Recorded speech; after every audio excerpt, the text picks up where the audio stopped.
So back to my first trimester. It wasn't great. With the twins, I remember feeling okay. I was more stressed out and anxious about being pregnant after all these losses than anything else. With this one, all day nausea. Not throwing up. I'm so grateful. I have a friend who I had been texting. She was throwing up all day, had medicine, was still throwing up. Awful. I did not throw up, but I was nauseous all day. Trying to chase around 2 toddlers when you're nauseous all day is not fun. So I just wanted to tell you guys some of my first trimester, what must-haves and what helped me get through, because I could not lay in bed all day. I could not lay on the couch all day simply because I have 2 2-year-olds to take care of. So food. The first is food and water. I always have, and I don't have it with me, I have a Yeti bottle. I have the one with the top that screws on for when I go to the hospital. That's a little bit easier to carry around. And then I have the regular tumbler with the straw cap. Water. Carrying around water just helps with the nausea.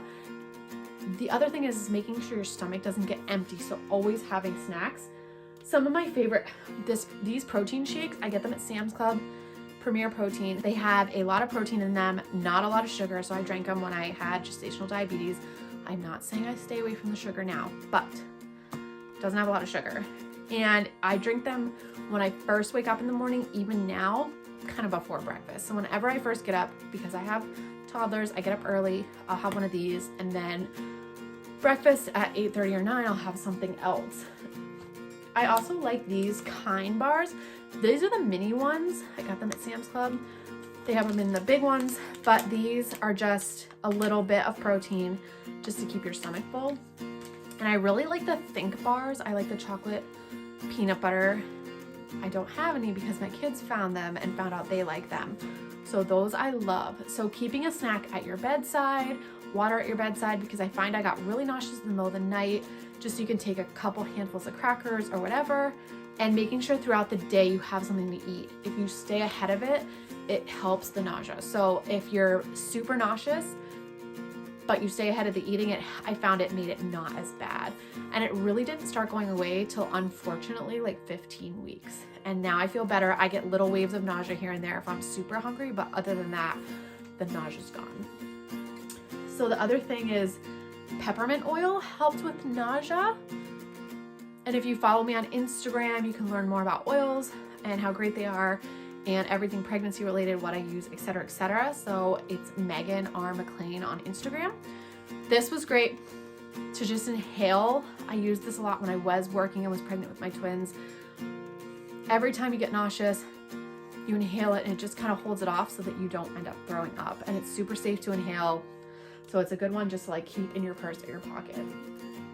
And lastly, I just wanted to tell you guys the supplements that I take on a daily basis. So I did a lot of research on prenatals. I had been taking just like generic Target brand when I first was trying to get pregnant. There's a lot of crap in those kind of vitamins that don't need to be there. So after a lot of research, I chose Thorne. I get them on Amazon. Thorne Basic Prenatal. They look like this, little capsules. You take 3 a day. The only thing about these is they literally made me want to puke when I took them in the morning. And I don't know why I didn't think about this, maybe pregnancy brain. So one of my friends actually told me that she took them with dinner and it really helped the nausea and her not get sick from them. I don't know why I didn't think of that, but so you take 3 a day. They're gluten-free and they don't have like anything added. They just have everything you need. And then the other I take is Thorne, 5 milligrams methylfolate. So when I had all these miscarriages, I had done a lot of research on tests and I had asked my reproductive endocrinologist to test my blood for a bunch of this stuff. She didn't really believe in it, didn't think it was a real thing. I had looked up and saw some people had these different mutations and issues. When I went to my new reproductive endocrinologist, the first thing he did is said, let's run a blood test called the recurrent miscarriage panel. We did, and it came up that I had an MTHFR mutation, meaning that my body wasn't processing folic acid in that form, and that I needed methylfolate, which is a broken down form of folic acid. Not getting enough of that can cause early miscarriages, which may have explained all my issues. Regardless, I started taking this right before my transfer with the twins. It worked, this transfer worked, and I haven't really had any problems since. This says take 1 capsule 2 to 3 times daily as recommended. He actually told me I only needed 5 milligrams a day, so I only take 1 of these a day, and it's been fine ever since. I actually asked the doctor about stopping them. He said there's no harm in continuing them, so I take them. And then the last thing I've been using, this is also a Young Living product, is a good probiotic. I actually like this kids version because it's a pre and probiotic. Tastes like a pixie stick, and it just really helps your gut, and it really just helps the digestion and the nausea and helps make you feel better. And it's always a good idea to take one when you're pregnant. Young Living also has another one called Life 9 that's a pill. That's a pill to be kept in the refrigerator and take at night, and I don't ever remember to take it at night, so I take these. So any good probiotic will do the trick. So that is really the first trimester update. There wasn't really a lot going on this first trimester because I just felt so crummy.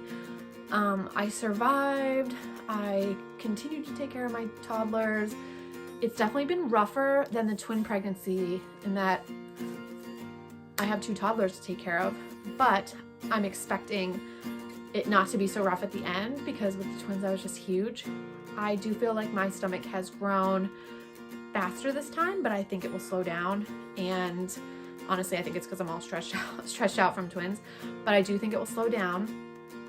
And that's that. I will show you my stomach, but it's a 17.5-week stomach, so it is not a first trimester stomach, but I will show you anyway. It's not a first trimester belly. That is like 17.5 weeks. So I will update you in a couple weeks and let you know kind of what's going on. So I hope everyone's doing great, and I am excited to have you along for the ride for this pregnancy.